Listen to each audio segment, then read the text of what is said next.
छत्तीसगढ़ के बीजापुर में कुछ दिन पहले नक्सलियों के भीषण हमले में सुरक्षा बल के 22 जवानों की शहादत को नमन करने देश के गृह मंत्री अमित शाह भी बीजापुर गए थे। इस दौरान अमित शाह ने शहीद जवानों को श्रद्धांजलि दी, जहां अमित शाह ने राज्य के मुख्यमंत्री भूपेश बघेल और सीआरपीएफ अधिकारियों के साथ बैठक भी की थी। बैठक के बाद गृह मंत्री ने कहा था कि देश की शांति और विकास के लिए बलिदान देने वाले शहीद जवानों के उद्देश्य को हर हालत में पूरा करेंगे।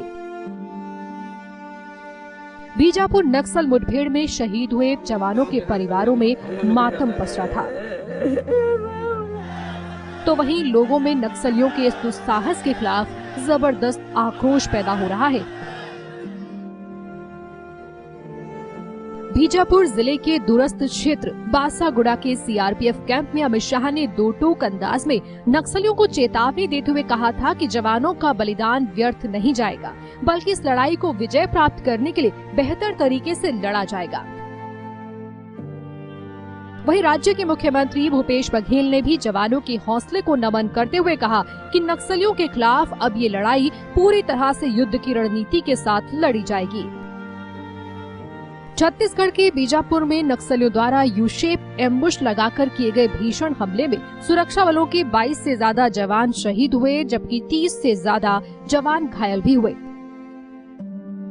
जिनका अस्पताल में इलाज चल रहा है।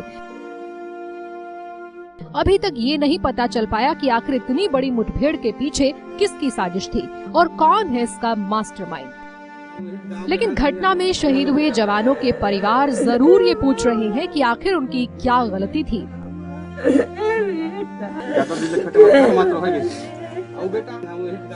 उन्होंने नक्सलियों का क्या बिगाड़ा था। शहीद जवानों की विधवा हुई पत्नियां, अनाथ हो चुके बच्चों की रोती आंखें यही पूछ रही हैं। बीजापुर जिले के तर्रेन में नक्सलियों की गोलीबारी का जवाब देते हुए शहीद हुए जवानों में राजनांदगांव जिले के अलीखूंटा के वीर सपूत जगतराम कंवर भी शामिल हैं। शहीद आरक्षक जगतराम कंवर 2013 में एसटीएफ में शामिल हुए थे और बीजापुर में नक्सल मोर्चे पर तैनात थे। उनके गृह गांव में पूरे राज्य के सम्मान के साथ उन्हें गार्ड ऑफ ऑनर देकर अंतिम विदाई दी गई। सर्च ऑपरेशन के दौरान हमारे 22 जवान शहीद हुए थे। मैं उनको नमन करता हूं और यहाँ भी आज श्रद्धांजलि अर्पित करने हम लोग आए हैं। शहीदों का बलिदान व्यर्थ नहीं जाता और जिस प्रकार से भारत सरकार और छत्तीसगढ़ की सरकार मिलके विशेष कार्य योजना बनाने की बात सामने आ रही है, तो मैं उम्मीद करता हूं कि आने वाले समय में इसका समाधान भी निकल सकेगा। जो वीर होते हैं वो इस दिन का इंतजार करते हैं कि भारत माता के चरणों में अपने आप को समर्पित कर दें, अपने आप को चढ़ा दें और एक पुष्प की भारत माता में हो, किसी भी मूर्ति में हो, किसी भी देवी देवता में हो, खिले हुए पुष्प उसमें चढ़ते हैं। जो सुगंध है वो चाहता है कि मैं भारत माता के ही और मूर्ति पर चढ़ूं। आज ये हमारा अलीखूंटा का ये नौजवान जो वीर गति को प्राप्त हुआ, उस पर पूरा ये गांव, पूरा राजनांदगांव क्षेत्र ही नहीं, पूरा संपूर्ण छत्तीसगढ़ देश गर्व करता है। किंतु दुखद यह है कि ऐसे लगभग 25 के आसपास जो ऐसे वीर गति को प्राप्त किए हैं, कहीं न कहीं व्यवस्था पर, शासन पर जवाबदेही जाती है। आखिर यह घटना क्यों? जो बीजापुर में जो बहुत दुखद घटना जिसमें शहीद हुए हैं, उसी में से हमारा एसटीएफ का जवान जगतराम कंवर जो है राजनांदगांव का जिले का रहने वाला है, तो आज उनका जो पूरा सलामी देके यहाँ पे उनका अंतिम संस्कार का यहाँ पर किया जा रहा है, तो जिसमें हमारे पूर्व प्रभारी मंत्री और सारे राज्य के सब लोग यहाँ पे उपस्थित हुए हैं बढ़ चढ़कर, और इनका जो कोई भी शहादत व्यर्थ नहीं जाएगी और इनका बहुत ही जल्दी ये माओवादी जितना भी है ये समस्या का निराकरण किया जाए। हमारे आदमी तो देश के लिए अपन कुर्बान दे दी, हमारे आगे पीछे कोई नहीं है। शासन से मांग करत हूँ और बच्चा भी मुझे मानी पैन में खड़ा होना चाहते हैं। सरगुजा के लखनपुर विकासखंड के ग्राम अमदला का रामशंकर सिंह पेकरा भी शहीदों में शामिल है। उनकी शहादत पर गांव में मातम पसरा है। शहीद जवान 1 महीने पहले ही घर आए थे, लेकिन किसी को मालूम नहीं था कि अब वो फिर से घर वापस नहीं लौटेंगे।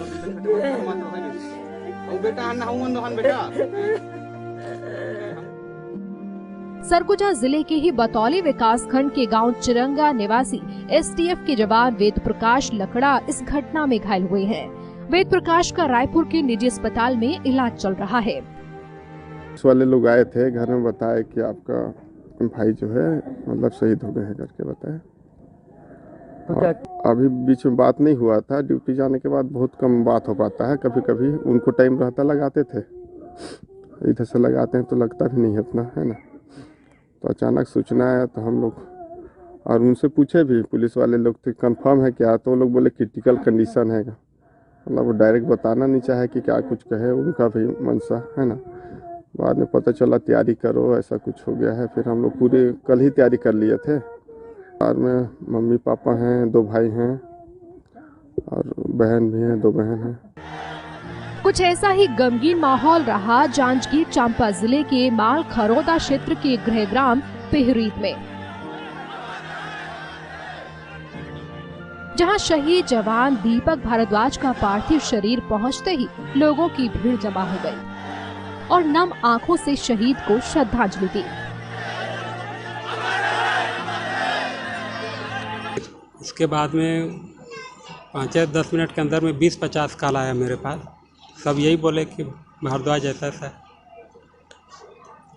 फिर सबके बात सुनने के बाद में मैं जहांगीर से ही जगदलपुर होते हुए बीजापुर पहुंचा कल 10-11 बजे दिन में। तो वहाँ पुलिस के अधिकारी भी सही जानकारी नहीं बता रहे थे। मेरे बार बार पूछने के बाद भी वो दीपक भारद्वाज को ना तो शहीद हुए के वाले सूची में उनका नाम बता रहे थे और ना ही जख्मी हुए सूची में।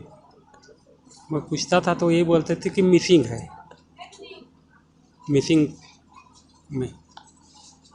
फिर शाम को ना मैं जब एक अधिकारी से जीत करके पूछा और हाथ जोड़ के निवेदन किया तो फिर वो मेरे को बताए कि दीपक हमारे बीच में नहीं रहा, जिससे मेरे को कंफर्म हो गया मैं कि मेरा बेटा का शहीद हो गया है। करके हमारा इस गांव का सपूत दीपक भारद्वाज जो कि देश के लिए, इस प्रदेश के लिए और लोकतंत्र की रक्षा और संविधान की रक्षा, आदिवासियों हितों की रक्षा में उन्होंने अपने सर्वोच्च बलिदान दिया है। उसके बलिदान को हम पुलिस विभाग की तरफ से नमन करते हैं और सभी जो शहीद जवान हुए उनको भी नमन करते हैं। और हमारे सभी जवान बहादुरी के साथ नक्सलियों के साथ लड़े हैं। शहीद जवानों की शहादत को पूरा प्रदेश सलाम कर रहा है।